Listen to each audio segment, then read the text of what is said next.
कल पूरे भारत में रामनवमी का त्यौहार बड़े ही धूमधाम से मनाया गया, लेकिन उत्तर प्रदेश में सैयद सालार गाजी की दरगाह पर भगवा झंडा फहराने की कोशिश की गई, जिससे कि वातावरण पूरा तनावपूर्ण हो गया। हमारे साथ हैं इस पर बात करने के लिए अभिषेक सिंह जी, जो खुद एक आईएएस अधिकारी रह चुके हैं। सर, आपने एक ट्वीट किया है, इसको लेकर आपने इस घटना की आलोचना की है, निंदा की है, क्या कहेंगे? देखिए, कुछ दिनों पहले जब भगवान श्री राम का मंदिर बना अयोध्या में, सभी लोगों ने, सभी धर्म के लोगों ने उसको पूरी तरह से अपनाया, क्योंकि हम भगवान श्री राम को सिर्फ ऐसे नहीं देखते कि सिर्फ हिंदू धर्म के वो हैं। भगवान श्री राम एक हमारे लिए आदर्श आचरण है, आदर्श व्यक्तित्व हैं, और भगवान श्री राम भारतवर्ष की आत्मा है। भगवान श्री राम के जन्मदिन पर हमें ऐसा उदाहरण पेश करना चाहिए कि भारतवर्ष में सभी लोग मिलजुल करके एक साथ कैसे रहते हैं, उनके त्याग, समर्पण, उनकी उदारता का आदर्श प्रस्तुत करना चाहिए। भगवान श्री राम के जन्म दिवस पर आप जाकर के दरगाह पर झंडा लहरा रहे हैं और ऊपर चढ़ करके किसी भी धार्मिक स्थल का अपमान कर रहे हैं। मुझे नहीं लगता ये कहीं से भी कहीं तक सही है। आप उस व्यक्ति विशेष जिसकी दरगाह है, उसके प्रति आप कैसी भावना रखते हैं, वो आपकी व्यक्तिगत राय है, लेकिन किसी भी धार्मिक स्थल पर जाकर, जहां लोगों की आस्था जुड़ी हुई है, वहां पर जाकर के आप उस स्थल का अपमान करें, वो मुझे नहीं लगता। और वो भी ऐसे पर्व पर जिस दिन भगवान श्री राम का जन्मदिन हो, जब रामनवमी पूरे देश में मनाई जा रही हो, जब उस दिन हमारे लिए बहुत ही गर्व की बात है कि हम ऐसी धरती पर पैदा हुए जहां भगवान श्री राम के चरण पड़े, ऐसी जगह पर इस तरीके की हरकत बहुत ही छोटी हरकत है। जी। सर, आपने एक ट्वीट किया है, ट्वीट में भी आपने कहा है कि हमारी गंगा जमुना तहजीब है, हिंदू मुस्लिम साथ रहते हैं। वर्तमान की स्थिति को आप किस तरीके से देखते हैं? मुझे लगता है कि ज्यादातर हिंदू मुस्लिम एक साथ ही रहना चाहते हैं, और सिर्फ हिंदू मुस्लिम क्या, हमारा देश सभी लोगों के लिए है, सभी धर्म के लोगों के लिए, और उन लोगों के लिए भी है जो किसी धर्म में विश्वास नहीं रखते। तो हिंदू और मुस्लिम तो चूंकि सबसे ज्यादा संख्या में है, इसलिए हम बार बार हिंदू मुस्लिम का नाम लेते हैं। अदरवाइज आप देखें कि भारतवर्ष की जो परिकल्पना है वो हमेशा से ऐसी है, उदारता की हमेशा से है कि हम कहते हैं कि वसुधैव कुटुंबकम, पूरा विश्व ही हमारा घर है। हम तो उस संस्कृति के हैं, हम उस सोच के हैं। तो हम अपने ही घर में, अपने ही देश में इस तरीके की काम करें और ऐसी मिसाल पेश करें, जब पूरे विश्व में हम चाहते हैं कि हमें विश्व गुरु का दर्जा मिले। हम तैयारी कर रहे हैं कि हम सबसे ज्यादा विकसित होंगे एक दिन पूरे विश्व में। तो आप इस तरीके से करके तो कभी विकसित नहीं हो सकते। जी सर, आप खुद प्रशासनिक सेवा में रह चुके हैं, अगर आप वहां होते तो क्या एक्शन लेते?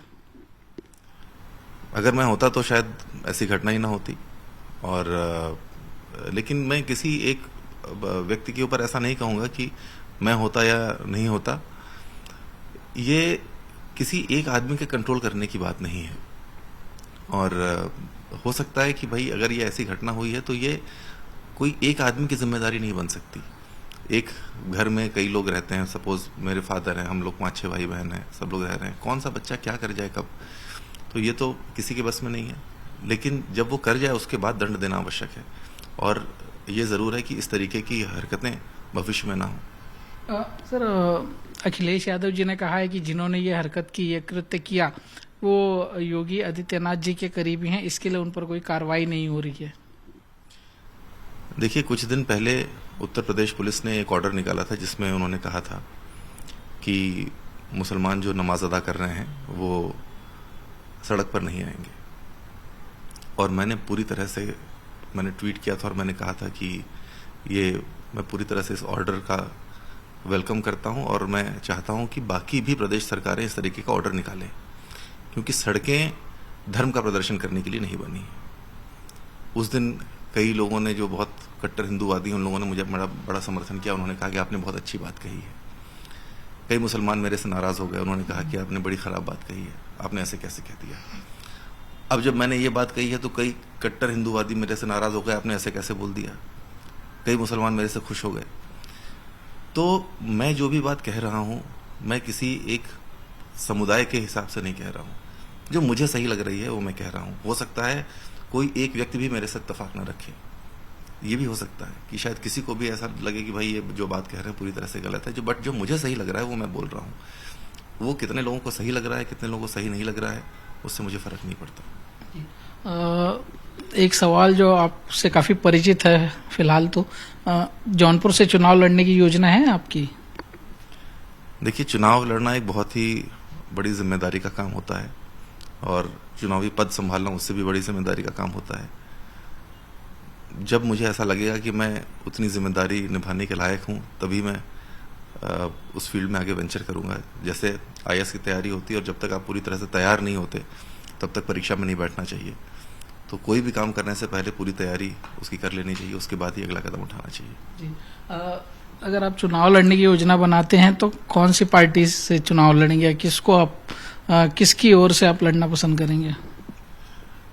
देखिए, जौनपुर से मैं चुनाव अगर लड़ूंगा तो जौनपुर के उत्थान के लिए लड़ूंगा और जो भी पार्टी उस वक्त मुझे लगेगा कि सबसे ज्यादा प्रतिबद्ध है जौनपुर के उत्थान के लिए, उसके साथ ही जाएंगे। सर धन्यवाद आज बात करने के लिए। बिल्कुल, तो चुनाव लड़ने की योजना तो अभी समय है कि चुनाव लड़ना है या नहीं, लेकिन जिस दिशा में देश जा रहा है उस दिशा में युवाओं को और साथ करके जो राजनेता हैं उनको भी सोचने की जरूरत है, ऐसा साफ मानना जो है अभिषेक सिंह जी का है। कैमरा महेश मोरे के साथ दीपेश त्रिपाठी, मुंबई आज तक।